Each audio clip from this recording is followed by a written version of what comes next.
good afternoon. Thanks for being here. And welcome to Team Plato's presentation. As you know, we were presented with two crises regarding Pacific and Western's Credit Corp. So we'll go down right away into the crisis. So the first crisis, which we talked about, was the fact that there's a major short-term funding source that's basically no longer available to fund the holdings in P&W. And the question we really focused on was, what would you do to alleviate this liquidity crunch? So before we can really dig into what we wanted to do, the first thing we would want to do if we were put in this situation would be to really assess the urgency. So basically, is this a real threat? If not, we can perhaps take some time to assess other options, potentially building relationships with some of our good clients that we already have. If it is an urgency, though, we need to act immediately. And this is the assumption under which we worked, which we will be presented the next slide. Then the second thing is, what is the impact? Are we insolvent? So if there's a big impact, obviously we'll have to take drastic measures to really be able to get more funds. And the last thing is, how fast do we need to raise this cash? We had a lot of discussions during the hour and a half regarding, do we have 24 hours to do this or do we actually have a week? So depending on this urgency, we take different actions. For the benefit of this case, we'll take for assumption that we really want to act fast. Now, we debated two ways. Since we were saying that we want to act in a short time, there's three alternatives that we came with. First one, increase deposit by raising interest rates. The second one, sell disposition of various securities. And the last one, sell residential mortgage segments. We're only going to focus on these three, and I'll now pass it on to Jitesh to talk about the three alternatives and how we evaluated them. Thank you, Michelle. Our first alternative here is to increase deposits by raising interest rates. Now, this can be an immediate solution.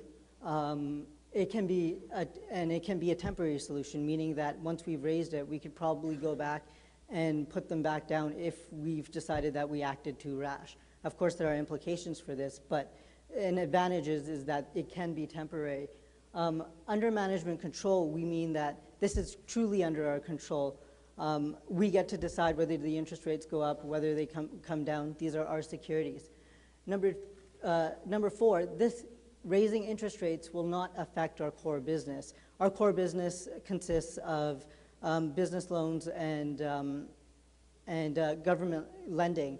And so ultimately, we'll see in the next alternative that there are other ways that will affect our core business.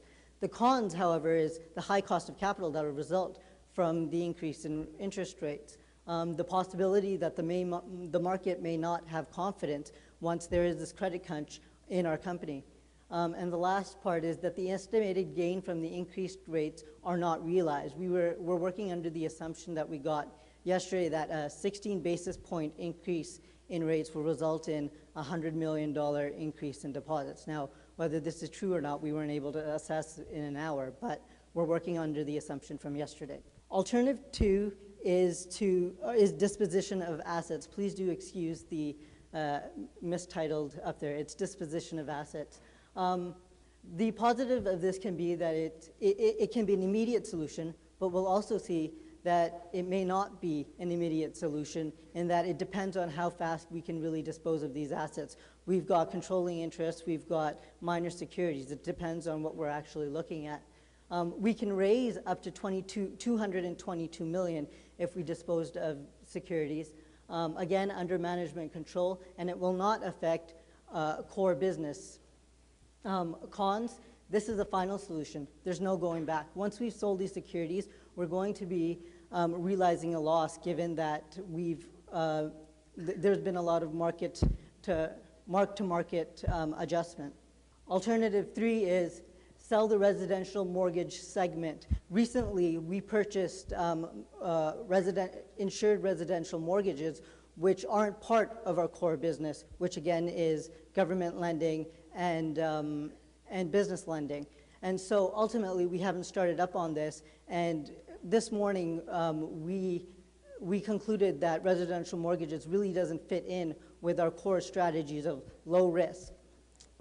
Therefore, looking at it, it's not in our core business. It's not a highly profitable business. There's little synergy with our core business, and we will not greatly affect core business. Cons, we will sell quick. We may not gain value. This is, again, a final solution, and there may be a high opportunity cost. So our recommendation for Crisis 1. We're uncertain of urgency, but we're erring on the side of precaution. Implementation. First thing we should do is consider the continuous disclosure requirement that goes under securities regulations that occur in Canada. What those disclosure requirements are, it depends on the Securities Act, which again, we didn't have an hour to look under. Then we recommend that we increase the rates temporarily. Again, we realize there's a higher cost of capital, but it will help us avoid immediate insolvency because we'll be able to raise cash faster.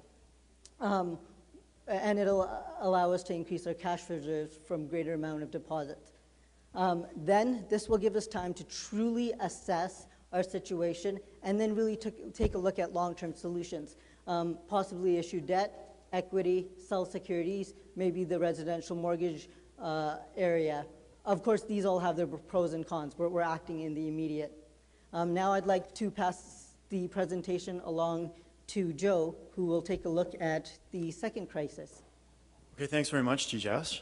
So in terms of the second crisis that we were given today, it was that Shoppers Drug Mart was offered to acquire, or has placed an offer to acquire all of the shares of Pacific and Western at a premium, which we're not actually told exactly what the premium is, excuse me, in exchange for common shares of Shoppers Drug Mart. So the question then is, what should management do to maximize shareholder value in this situation? So sort of distilling that down into a key issue, we came up with, is this bid reflective of the board's perception of the stock's true value? And will rejecting the offer result in an increased bid from Shoppers Drug Mart? So in terms of analyzing this decision, we felt that we needed to sort of list out some of the considerations, some of the factors that would go into making the best decision going forward to maximize shareholder value for P&W shareholders. So some of the considerations that we looked at, the first one is, why does Shoppers want to acquire us? Are they trying to access or own us to get access to our cash? Are they looking for a relationship or to own a creditor in case they're looking to launch a credit card or something like that? Also, future growth opportunities at P&W. If we feel that we can grow, given the current opportunities in the market that we discussed earlier today, do we really need to be acquired by Shoppers Drug Mart in order to achieve or in order to maximize shareholder value? Also, the management fit between the two organizations. Are the competencies there from Shoppers Drug Mart to run a bank and essentially drive that shareholder value that we're looking for? Synergies between the two organizations in terms of channels, customers, markets, etc. The relative size and performance of the organizations. Do P&W shareholders want to own shares in Shoppers? Given that it's a different industry, size, markets, etc., are shares of Shoppers Drug Mart going to fit in with the portfolio of our investors? And also the growth potential of Shoppers Drug Mart in terms of driving, again, that shareholder value. So in our analysis of the considerations, I'm going to invite up my colleague Nick. So obviously we have a lot to consider at this point in time. We're very unsure of what's going on. Our main issue still lies, if I can just flip back here, to the board's perception of the true value of the stock price. And obviously the board would come up with this value through sophisticated valuation. We all know equity markets don't necessarily tell the true story. So to analyze the considerations that Joe had put forward and to draw on what we had discussed previously in our first presentation, we don't really feel that a Shoppers and a P&W relationship is a good fit. Now obviously it depends how big the bid is, but we have to take this into consideration if the bid is anywhere near to what near near to what we perceive the true value of our equity. As Joe had said, Shoppers Management, they don't have the competency to run the bank. Our shareholders are investing in our business because they want to be in the banking business, and we're a low-risk bank. We don't know that they necessarily want to hold Shoppers shares. And this relationship, whatever it is, whatever Shoppers has planned, we need to decide what, or find out more information as to what this is. This relationship introduces a certain risk to maximizing our value. There's a definite unknown there. We do, as a bank, we feel, have access to current growth opportunities. And again, just as a caveat, going forward, we don't have the entire picture here because we don't know what Shoppers has planned in this. So to go to my incredibly sophisticated table here, you can see here on the left side, we have what the proposed bid size is, whether this bid is above what we feel is the true value of the equity, the same as the true value of the equity, or whether it's below the true value of our equity. And does the board feel that this is Shoppers' maximum bid? We can get into a negotiation game here. Obviously, this is risky. However, this is something that we do have to take into consideration. As you can see here from the table, essentially, the only way that we're going to accept this bid is if it is, and when I say we, I mean this is obviously the board of directors' decision. We don't want to introduce any conflict of interest by having management involved. Does the board feel that this is the maximum that Shoppers is willing to pay for us? If the board feels that this is the maximum that Shoppers is willing to pay, and this is above what we feel our bank is worth, we're going to accept the bid. In any other way, we're not going to. It doesn't mean we're going to slam the door completely. We may look down the road. We may discuss with Shoppers what they do have planned and assess strategic alternatives after that. You know, and what we had commented on earlier, as a result of the risk and the unknowns introduced in the relationship, we won't accept what we feel is the value, the true value of our equity. We're going to need a little bit of a premium on top of that in order to compensate for the risk going forward. I have a question, which is, in many ways, the Shoppers bid is an alternative solution to your first problem, which is funding. And I guess after you've raised rates temporarily, assuming that gets you over the short-term hurdle, which of the options would you recommend as your second solution? It's not really something that we have. That's a good question. It's something we went over initially. However, they are independent scenarios, and we decided to look at them as a one-off on each. Not that they both happened at the same time. It's how we took this sheet. I don't know if that's right or not. But I believe it is. It says independent scenarios on the top. May I ask a question with respect to the Shoppers bid as well? I think you've made a pretty convincing case that this is an opportunistic bid by Shoppers, perhaps at a time when this is not the best time to be selling a bank, given the current crisis.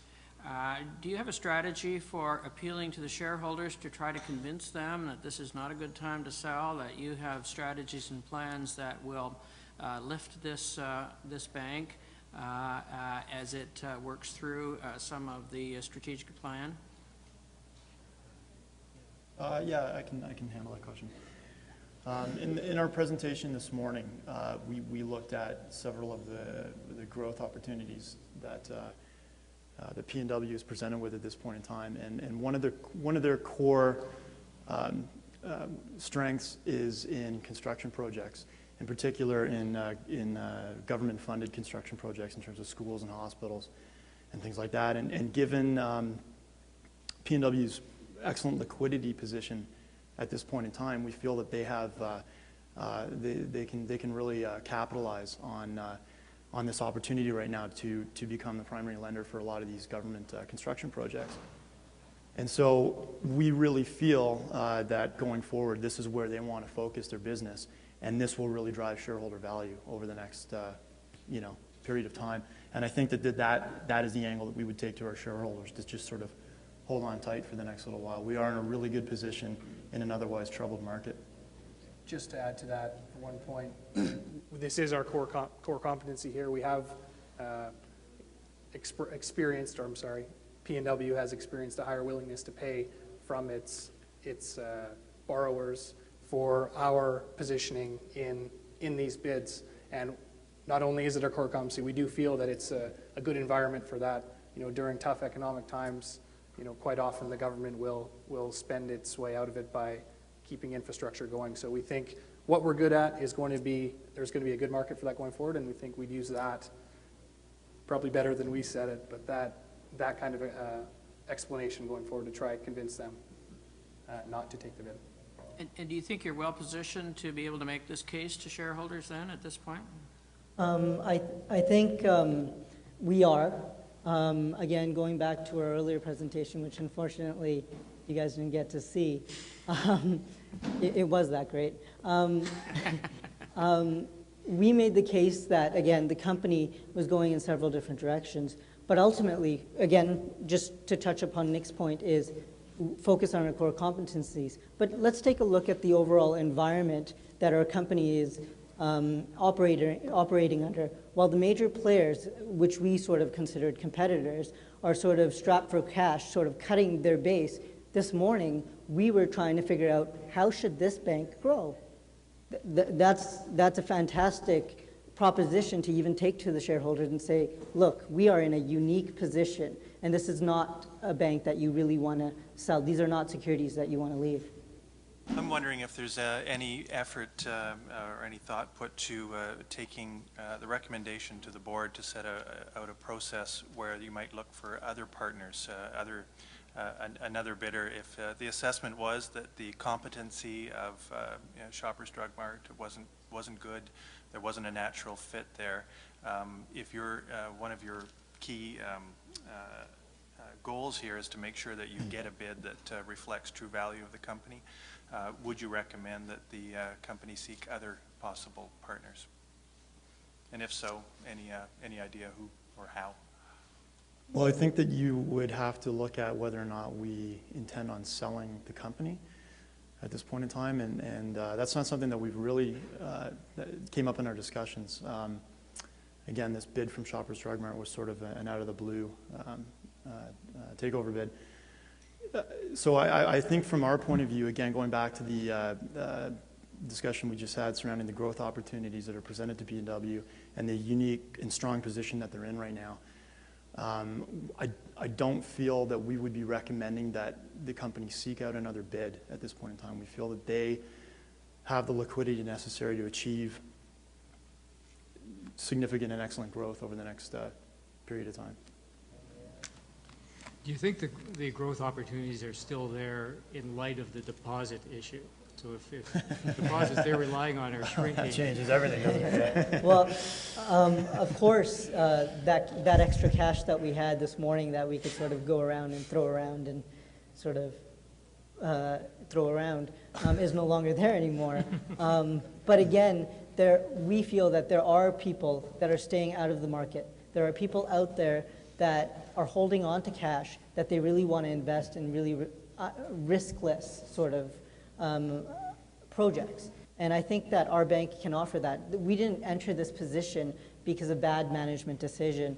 We didn't get into this liquidity crisis because we did terrible oversight. It was just because a major arm or, a brokerage firm, a brokerage group no longer wants to fund with us for whatever reasons. But assuming that it's not because of our competencies, I think that we may be able to raise capital. Again, how do we raise that capital is sort of a can of worms in itself. There's so many funding options.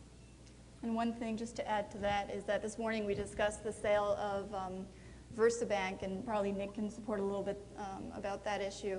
But that would potentially enable us to at least get some funds to be able to grow. Maybe not as quickly as we would want to, but at least it could cover us for a while. And if our position is so dire, there's no question that a potentially friendly partner, in a non-cyclical business like Shoppers Drug Mart could be a real asset to us.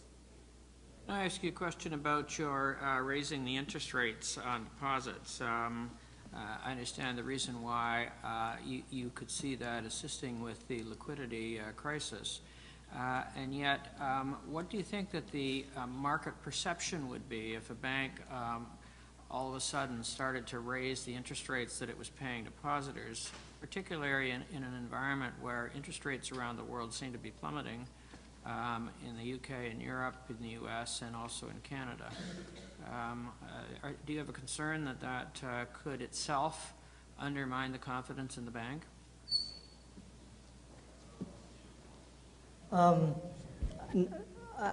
Not being familiar with the banking industry and, oh, you can take that, Yeah, sorry. I can take that. Yes. Obviously, with world interest rates on the tip of everyone's tongue, if a bank goes and raises their rates by 30 basis points, their short-term rates, and it's obvious that they're in a need of cash. And obviously, this will elicit capital market reaction, potentially.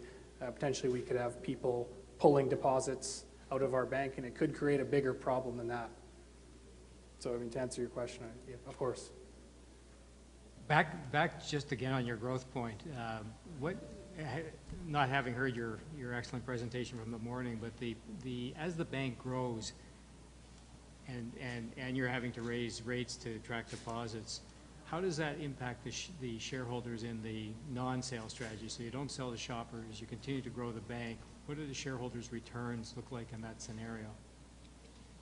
Unfortunately, we didn't have financial projections that we can't give you a figure this morning. Our approach to this case this morning was more of a strategic analysis. Right. And therefore, we didn't have any real figures. We attempted a financial model, but then there were more assumptions in there than we were comfortable with. So unfortunately, can't answer your question. But in light of raising rates to attract deposits, so squeezing margins, Yep. so to speak, do you think the growth strategy would still work for the shareholders as opposed to the sales strategy? I think that, I mean, that would be one way of raising liquidity. We also know that P&W raised a certain amount of capital. The time frame, I'm not in the last month or two. Yeah, I think the question more goes on to the spreads and you know, by raising these rates, we're increasing the cost of capital, so the return to the shareholders is lower. That is true, but we used to operate in a market where our spreads were very, very thin. And now, because the cost of lending has sort of gone up, our spreads have increased. So now that we have to increase our costs, it's true we're sort of crunching our spreads, but it's not like we haven't visited that place.